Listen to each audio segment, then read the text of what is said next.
It's a new era for Sabine ECLs in the past. We have Data Vault today, and we have a new regional champion in a city in France that I will not try to pronounce. I'm Jordan, joined by Kyle, Kraft, and Sharky. We're here to talk about this weekend's festivities on the SWU perspective, the first kickoff week of PQs, plus Richmond in the rear view. Now we're on to the European regionals, which is really nice, right? Or with the sectors, regionals, 855 people. One Data Vault Sabine or two? I think one. I was looking through the data. I only saw one. Kyle Kraft, you saw one as well. What did you think about the deck? Let's just start. Yeah. So I think the Sabine Data Vault was a really smart decision. It's particularly in this current meta, right? So we'll see if it holds up. But right now, when you're trying to attack the meta, what are you going after? Well, you're going after Sabine, right? And a lot of other aggro decks. So if I'm going to be going after an aggro deck, why don't I just also be an aggro deck, but with more health, so I can win the race, right? The other decks that are kind of up there right now, or at least we learned from last week, are like Kira.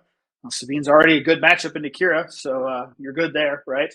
Quinlan, a lot of the times into Quinlan, you're in a race format. Well, again, I have more health now, and you're sitting on Tarkentown, so I'm going to win that race too, right? So really, really smart.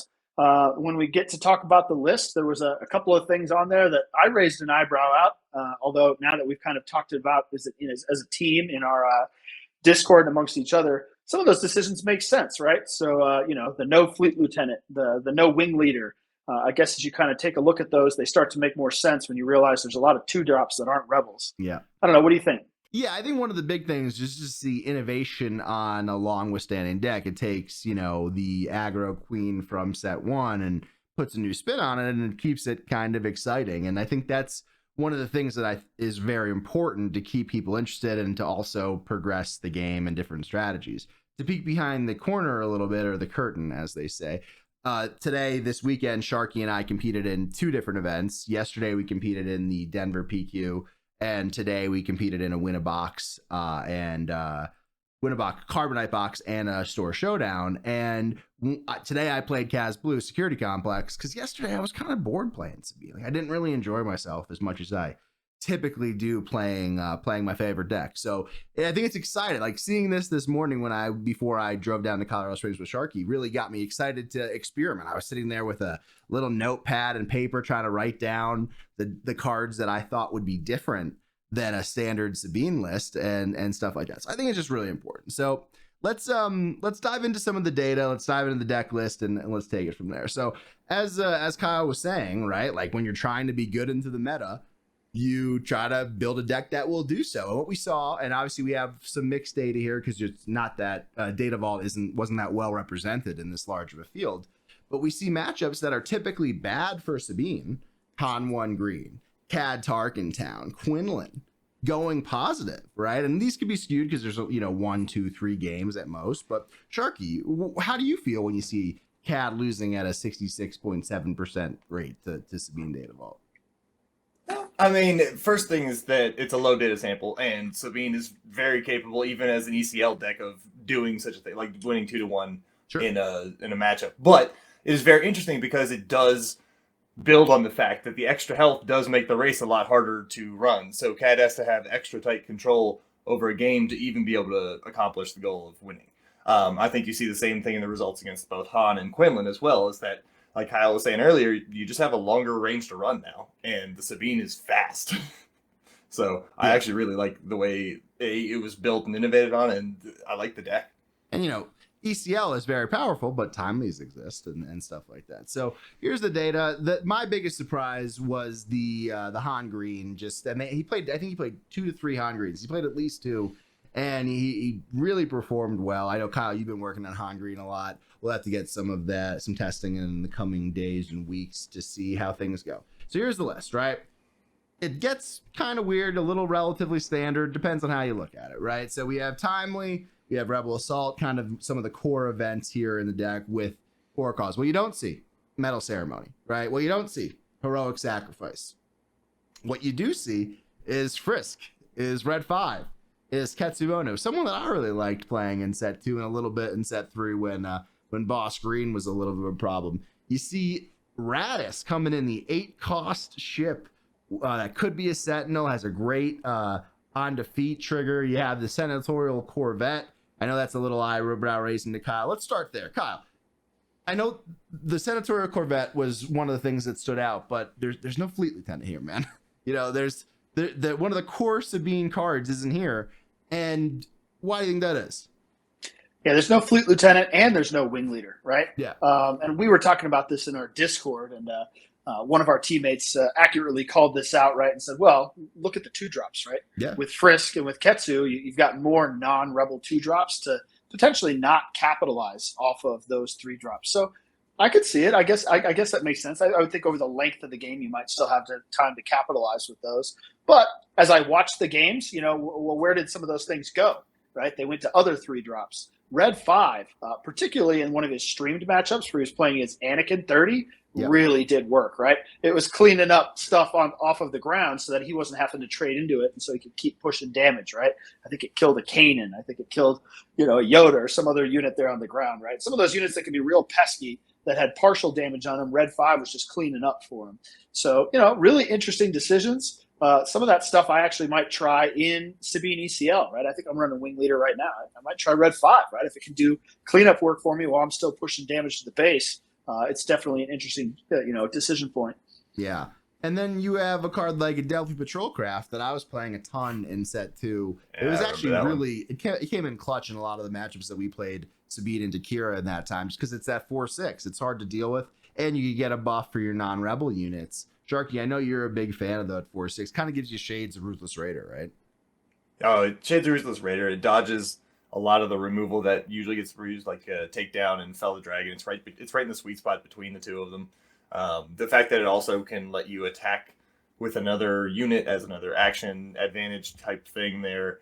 I'm a big fan of the card in general. So, yeah, and I remember when you were running it in set, I think it had to be set 2, right? Yes, and those things would just be a pain. Yeah, and whether you get the +2 or you don't get the +2, you get the action sheet. That's the name of the game, right? And then you have the Senatorial Corvette, which I know caught you off guard, Kyle. Yeah, I mean, I guess the decision there is just to slam another space threat, right? Between the Adelphi, the Corvettes, he's got a couple of space units, ahead of that with the 2-drops and then with the Blue Leader, right? So, in a couple of the matchups again that I saw him play, he was presenting quite the large space threat as the game went along, and so you can kind of build upon that. As we tested out ourselves coming up here over the week and the coming weeks, I'm sure I will myself. Where am I going to look to maybe make a couple of changes personally? I want to see how the Radis performed. Maybe that's like a Mace Windu if I want more top ends, ways to get damage going. Do I want more kind of mid-range threats, that sort of thing? Again, I mean, this guy just won the biggest Star Wars Unlimited tournament ever, right? Yeah. So I'll try it the way as constructed today, but I also can't wait to hear from him. I'm sure he's going to be doing interviews, and I want to hear, kind of what he learned, what he thought overperformed, underperformed, what he might be looking to change, right? Yeah. I did see in the KTOD thread earlier this morning prior to us heading down to the tournament that the Nordic Takedown was going to be doing a deck tech video from him coming this week. So really excited to see that, and I'll be checking out. We'll report back and let you guys know our findings. I have a theory about the Corvette though, right? So it has, Saboteur is solid if there's a set no one's base. Like that's good. I don't think that's the main thing. The when defeated, still pretty good. Discard a card. I guess it gives you another option when you're, in addition to Poe, in addition to K2. Gotta do that. I also don't think that's the thing.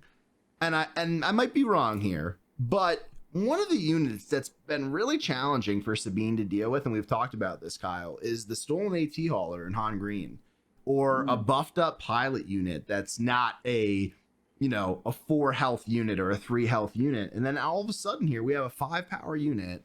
It does cost 5, don't get me wrong. So it's not perfectly lining up with the hauler. But do you think that's it? Just to be able to trade in that mid-game area with a bigger ship, or am I off base there? I don't know. I mean, I feel like if you wanted to do that, well, again, we go back to he doesn't have Wing Leader. He doesn't have Fleet Lieutenant, right? Because you could be doing that same sort of thing with your A-Wing and a Fleet Lieutenant hitting for 5 to try to trade, but those options aren't available to him. So, yeah, you might be onto something there. Yeah, and I mean, if you Wing Leader a Red 5, like that sucks. That's a 5/6 Yeah. that's doing 2 damage to a damage. That's brutal to deal with, right? So that might be one of the things that I think is worth trying. We were also talking in our Discord, like the reason that the fleets might not be coming in is because of those starts, right? So maybe if you're not as worried about the upgrade, like the bounties, the controls, the bosses in your area, maybe you don't play Frisk. Maybe you don't play Ketsu. Maybe that ends up being a Luke Skywalker. Maybe that ends up being, literally any other rebel that you want. And then maybe that's the way that you go. Maybe it's R2.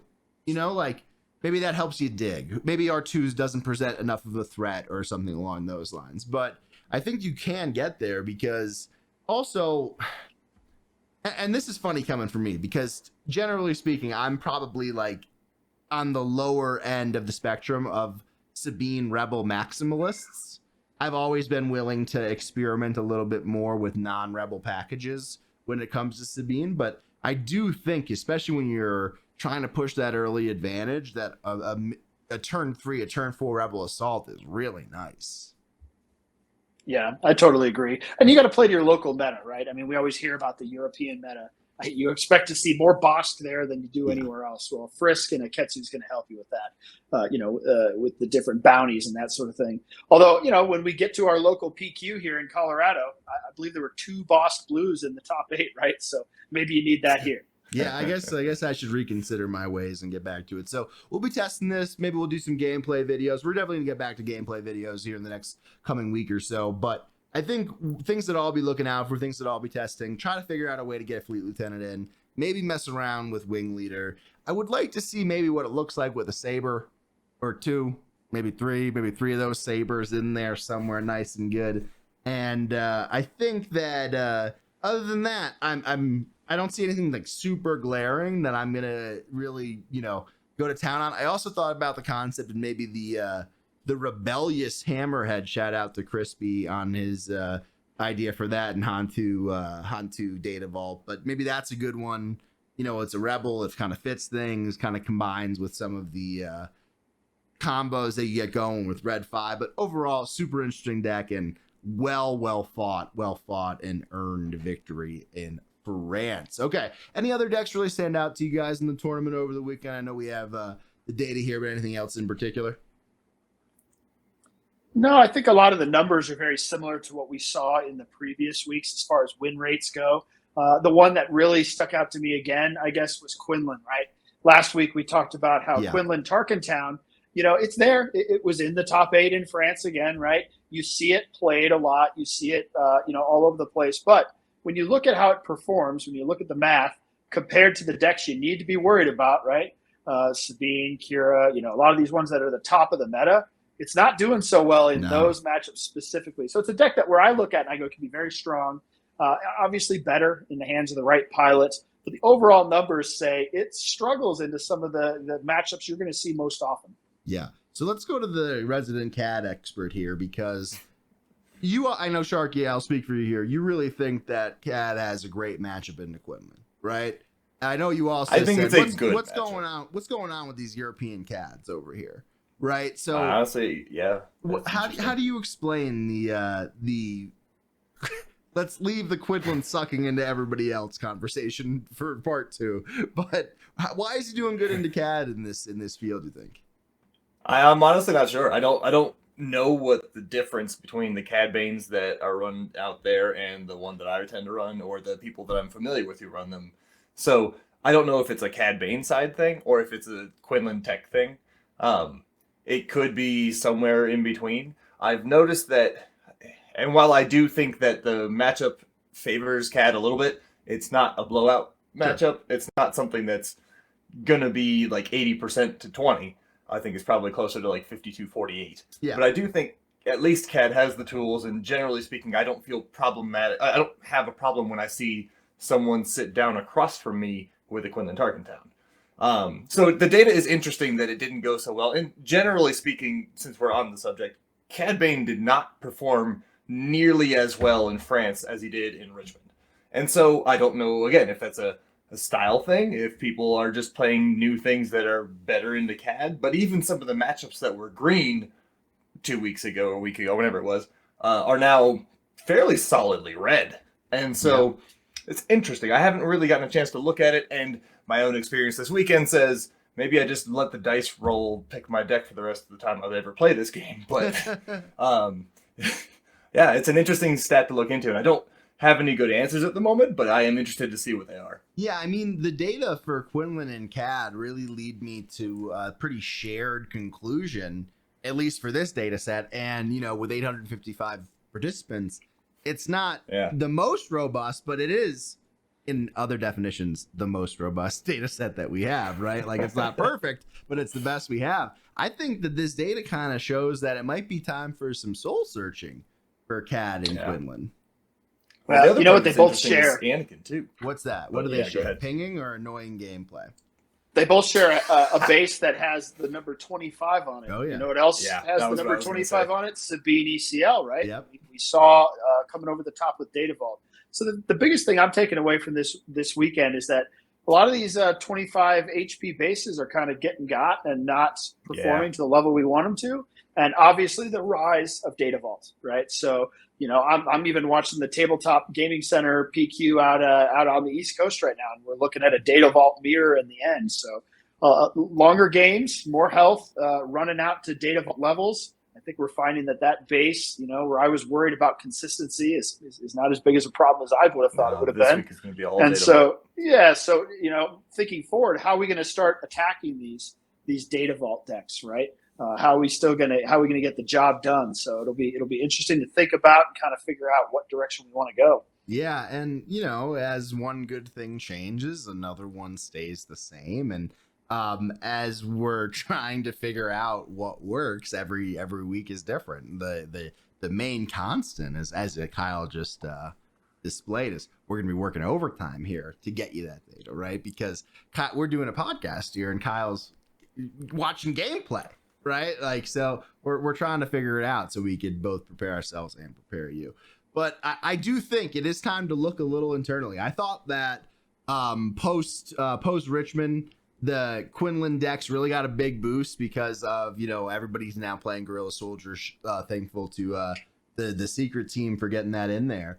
But that made it tougher for Sabine ECL. And, you know, last week, if you missed the video, one of the closing thoughts that I had was that I really think there's something to the concept of an aggro deck playing over 30 HP. We saw that happen. I honestly, I'll tell you, I didn't believe, and I didn't think it was going to be Sabine. I thought it was going to be a little bit more one of the janky situations, like a yellow-blue mix or something along those lines. But we saw it, and now we have to react to it. Next week. Yeah, go ahead, Kyle. I thought it was going to be Han 2, right? There's been a lot of scuttlebutt out there around these Han 2 decks being very Sabine-like. But a little bit different, right? Using the Han 2 ability to get some things out faster, take advantage of some of the stuff he could do with Poe and other items. But it is a very similar deck running kind of I wasn't even thinking Han 2 ECL. I see you brought up a Han 2 ECL list. That's my mind was Han 2 Data Vault, right? Yeah. So, but, you know, similar idea. Well, I was happy to see this pop up from the Super Racer guys. This was a favorite deck of mine in set 2 as kind of a little break from Sabine as I was playing it then. But to see this go well, I mean, on day 1, I think Benton was 9-0, and then kind of trailed off a little bit on day 2. But it's great to see the variety. There's literally 2 Han 2 decks with varying different strategies and bases that work. At the PQ for Denver, Jeff Creasy from the Bothan Network, who's a local here, he was playing Han 2 ECL and made it to the cutoff game right before top 8. Lost to one of our teammates in an insane game. Jeff was up to 16 resources. And then compare that here to Super Racers playing what? 3 1-drop or 9 1-drops and you know, the standard swarm package with Moscona. That shows how versatile the Han 2 leader could be, right, Kyle? Yeah, I need to dust off. I've got the Han 2 showcase. I haven't even tried him yet this set, but this has got me excited to give it a go, right? So where you had said before, I think you're going to try the Sabine Data Vault deck. I think this is the direction I'm going to go for just kind of the immediate play testing. Mm-hmm. And so, you know, I'm excited to see how it works out. Yeah. So I mentioned soul searching a little bit earlier on. Is that accurate, Sharky? Is that what you're going to be doing for CAD or what's coming up for you? You have PQ next week. What are you playing? PQ next week? I don't know what I'm playing. Honestly, I have for the first time, I think in my at least the last 3 sets, I have a Star Wars Unlimited Identity Crisis. I don't know that I'm fully off of Cad Bane yet. Mm-hmm. However, I do need to branch out a little bit and try some stuff like I did today. And it was fun and it worked really well. And so I don't have a good answer for that. What do I do tomorrow? I have no idea. Ask me again tomorrow. We'll find out. But I'm testing a lot of things. And knowing me, I'm going to be of the variety of player who will try to attack the Data Vault and not play the Data Vault. I do have a Data Vault deck I'm comfortable running, but my brain works in ways it's like, oh, that's the popular thing. Let's go attack it. Yeah. So I'm going to go give that probably a shot. Establishment. Oh, I don't know about cool. I think it's not working for me in terms of results, but I do like to make an attempt at breaking them down. that was just me because I'm a meta slave as always. Always. Yeah, let's hop over to this weekend. Enough about the people that we didn't get to play against and we're all jealous and stuff. So yesterday, we had the PQ, like we mentioned. A little disappointing, I got to be honest. I think we ended up with just under 40 people. Sharky, is that accurate? Do you remember? No, I think we had 40 exactly, actually. 40 exactly. So. And you know what? Like,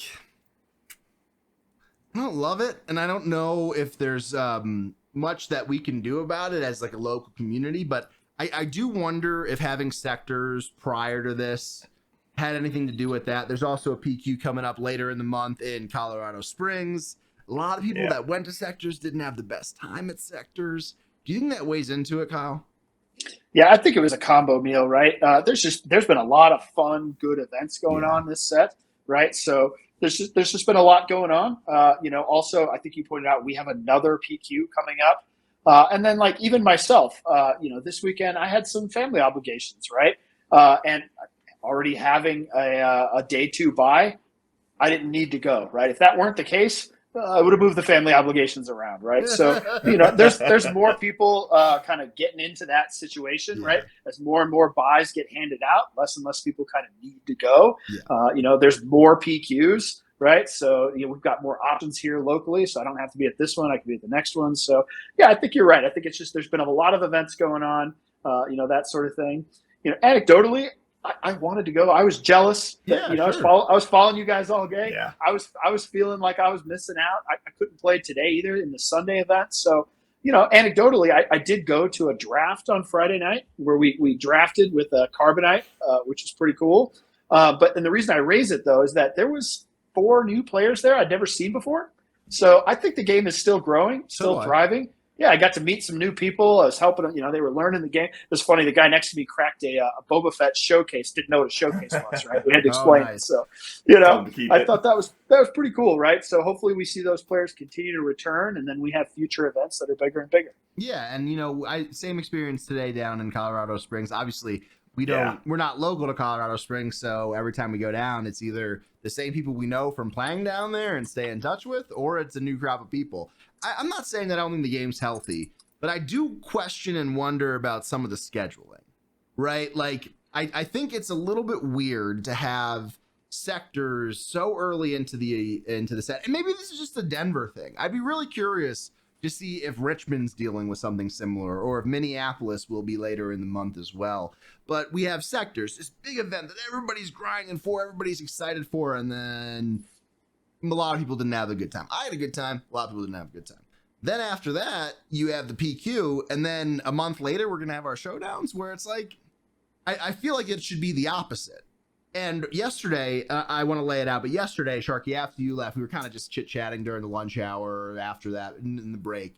And we were like, hey, what would be better? And we said, why don't we just have, in a perfect world, have FFG ship out the showdown kits in the same delivery package as the pre-release stuff, and then the week after the set releases, have the showdown.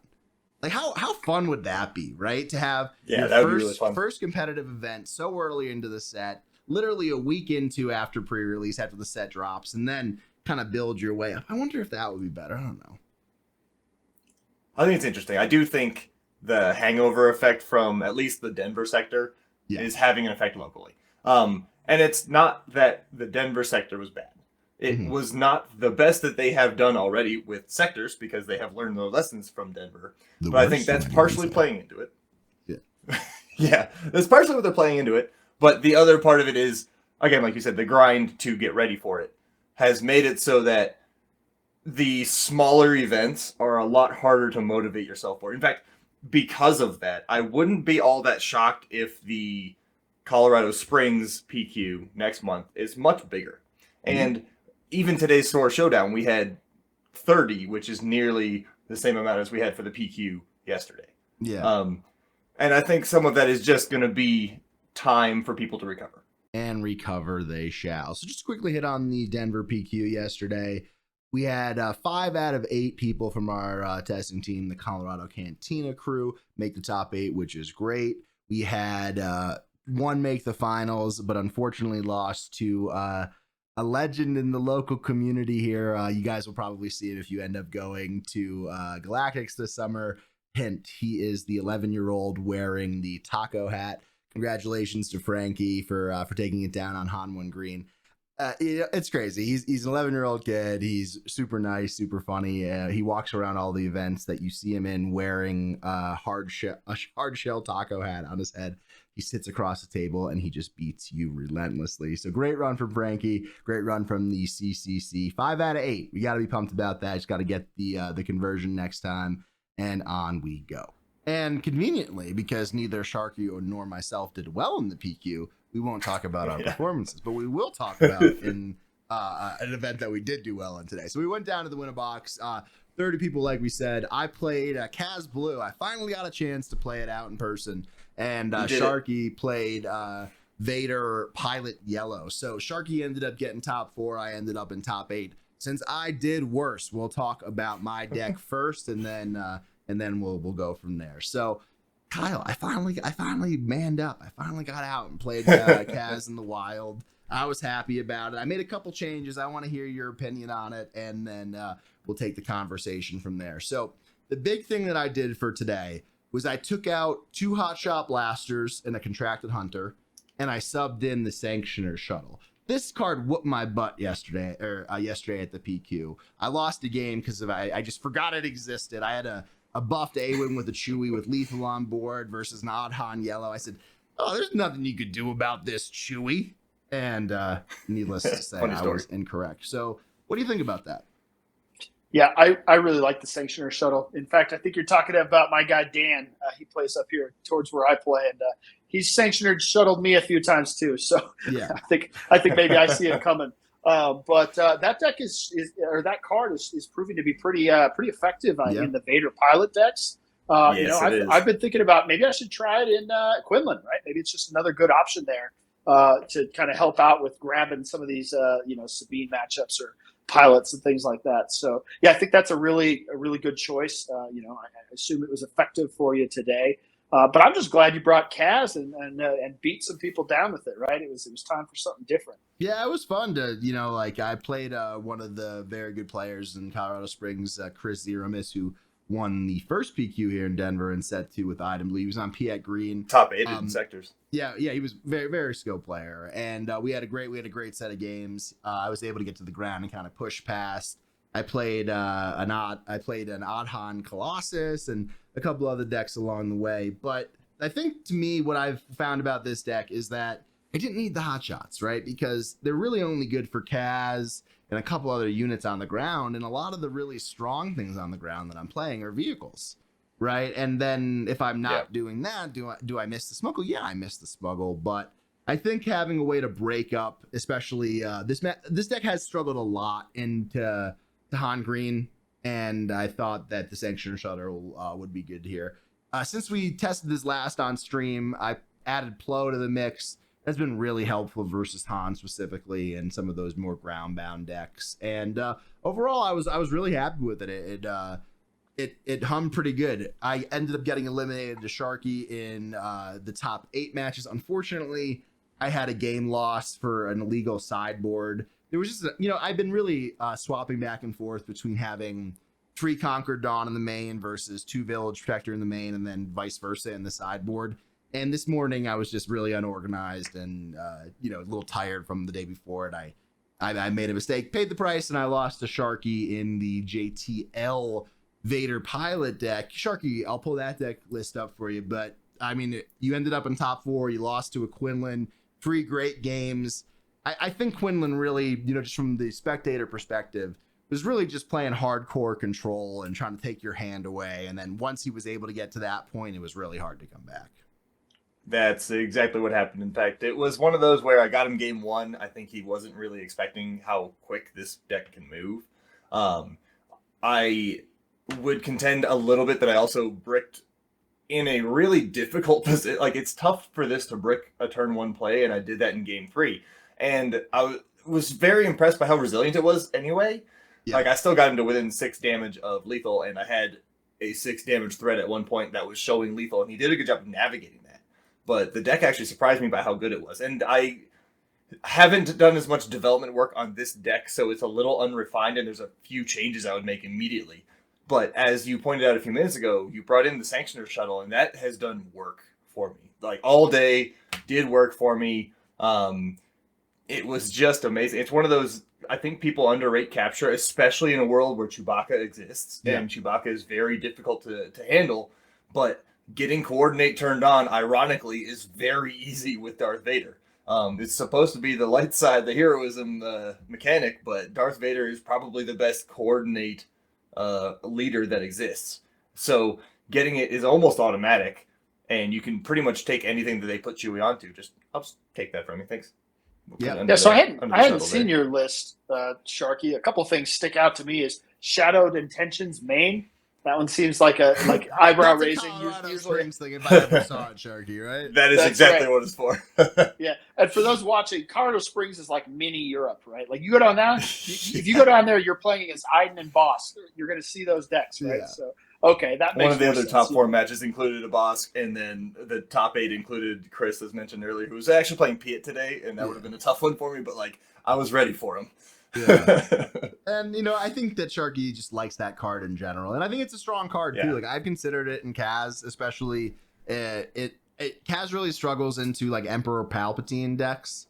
It doesn't struggle as much into Boss because you could blank the bounties. It's still a tough game, don't get me wrong, but it's not as bad as how Palp is.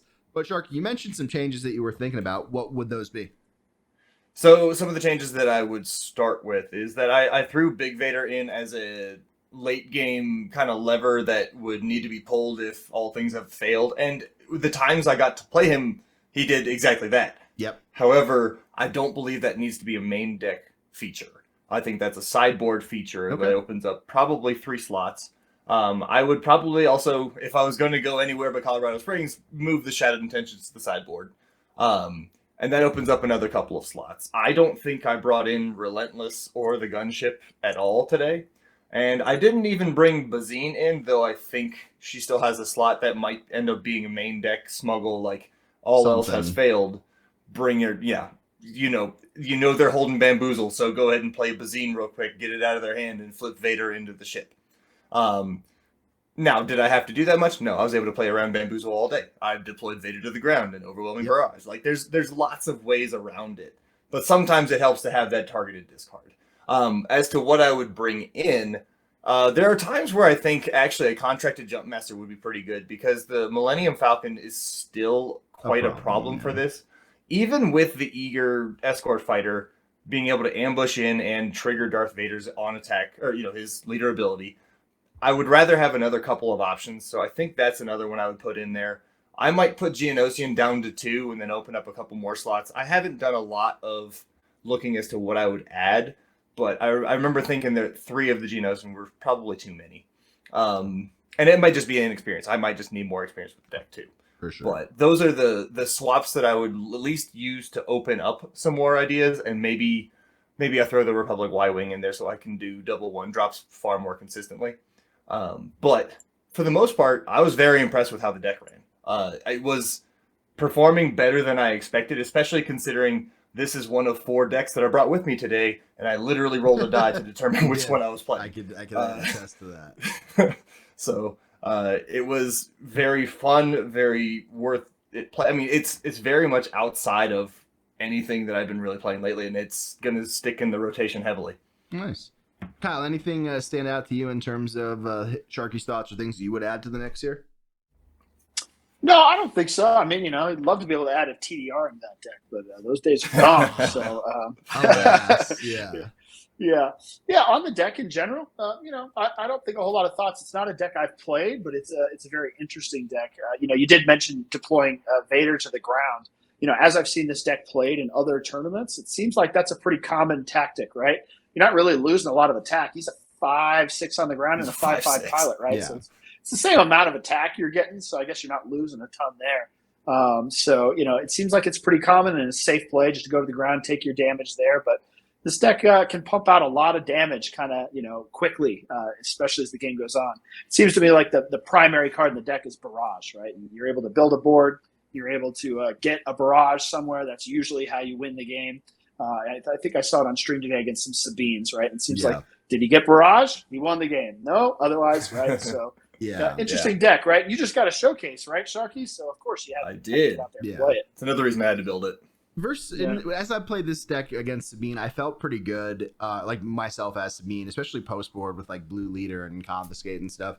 But that's right, like the threat of Vader flipping onto a ship is just so big that they almost need to prepare their hand for that from like turns 4, 5, and to 2, 6. That all of a sudden you just kind of waste that equity there. But I have a couple thoughts just from watching and spectating.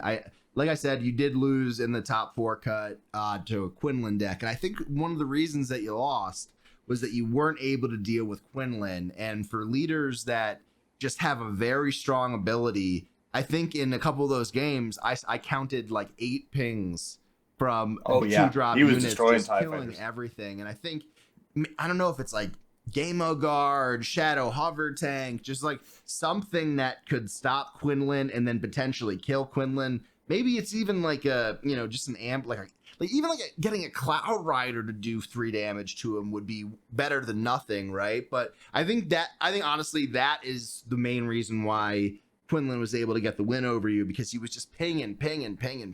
Yeah. Eventually he was able to keep it under control. And I think one of the ways I would combat that, Asha, is to move the swoop down from the side into the main. Because every game today, I think literally, I moved No Good and swoop down back to the main. I don't remember why I put them in the board in the first place. I think it was I moved them to the board because I wanted to test a few other cards, and I forgot to put it back. Because those originally were in the main. Okay. Or at least the No Goods were. And I think swoop down should go to 3 and become something like that. Another option could just be, if we're trying to stick with space, is the one Starfighter, the one that can swoop down on its own. I forget the name of it now. But and we should always try to stick to space in this deck. And to be honest, I need some space from you guys. So that's all we got for the podcast tonight. But we got a lot of testing coming up in the future. I'll be working on Data Vault, plugging away on this, Kaz. I'll probably be like retiring my Quinlan stuff because I don't know. Maybe I just wasn't good at it. Maybe I'm just frustrated, but I'll keep him there in the future. And then we got a lot of cool decks coming up. I know, Kyle, you'll be working on Data Vault, and then Han Green is my feel, and then Kira as well. Yeah, I think so. And maybe next week, too, we'll talk about, I would say one of the bad feel things that happened this weekend was the IDs, the intentional draws. Yeah. Really stuck out to me amongst the couple of events that we had is just feeling overall bad. I'm going to shout out Dan again. Guy got just edged out of the top 8 of the PQ. And I mean, the entire top 6 ID'd out, right? And I think in the event you played today, right? Multiple IDs. Well, so let me tell you something. I was able to ID 2 times today. Yeah. Right? I won my first 3 games and ID'd twice. And it was the right mathematical move for me to do so. And that just sucks. Like, I don't care if you hate going to time and getting, I hated it too. And trust me, I'm the one that will like tell someone to play faster or call a judge over when I think someone's slow playing. I don't care, and that's just what I will never. I would rather be a dick than sit with the concept of what could I have done to move it along. But yeah, someone's got to change. It's not fun. A couple months or before our trip to Atlanta, it kind of screwed me at the win a showcase that you won, Kyle. Who knows if I would have had a chance? I edged it out by a little bit. In the PQ, there was literally one game between one of our teammates, Caleb, and the aforementioned Jeff Creasy, we were talking about earlier, who actually had to play. That's a bad experience. And like, what are you supposed to do? Act in a disinterested area? Anyway, we'll save that conversation for next week. Put some comments below if you like it or not. Chances are you don't like it because who does? And I think one thing we need to think on here is that I just said think a lot of times realistically, so I should think about my vocabulary choices. But we had the I'm looking for a deck episode when we're talking about Kaz and Sabine and Quinn. We talked about Kyle going through the different types of Kira and stuff like that.